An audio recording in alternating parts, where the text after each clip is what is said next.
Hi friends,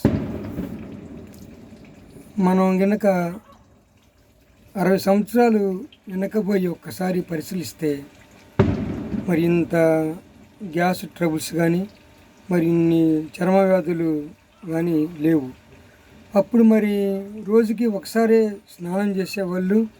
మరి ఇన్ని సబ్బులు షాంపులు కూడా లేవు.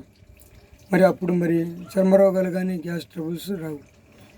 మరి దానికి కారణం ఏంటంటే మరి అప్పుడు ఉదయం వెళ్ళి సాయంత్రం దాకా చాలా పనులు చేసి అలసిపోయి వచ్చేవాళ్ళు వేడి నీళ్ళతో స్నానం చేస్తున్నప్పుడు మరి ఒక 1/2 లీటరు వేడి నీళ్ళు తాగటం అలవాటుగా వాళ్ళకి ఉంటుంది. దానివల్ల గ్యాస్ ట్రబుల్స్ కానీ ఎలాంటి రుగ్మతులు రావు. మరి ఆనాడు మరి తలస్నానం చేయాలంటే షాంపులు కానీ మరి సబ్బులు కానీ లేవు. ముఖ్యంగా సహజసిద్ధమైన కుంకుడుగాయలతోటి మరి స్నానం చేసేవాళ్ళు. మరి అప్పుడు చుండ్రు కానీ ఇలాంటి పేను కురుకుడు కానీ ఇలాంటివి వచ్చే కాదు.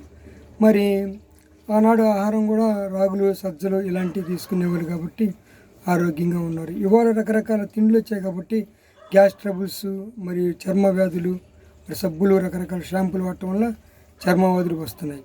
మరి అప్పున్నోడికి నిద్ర పట్టవచ్చు కానీ గజ్జుండోడికి మాత్రం నిద్ర పట్టదు. కాబట్టి దీన్ని మనం ఆలోచిస్తే ఏంటంటే సహజత్వానికి ఎప్పటికైనా విలువ ఉంటుంది, మరి మంచిదనేది మనకు అర్థమవుతుంది. కాబట్టి మీరు కూడా ఇక్కడి నుంచి మరి ఆహార అలవాట్లు మానుకొని మరి షాంపులు సబ్బులు కాకుండా సహసిద్ధమైన వాటిని వాడుకొని ఆరోగ్యం పొందుతారని నా యొక్క విన్నపం.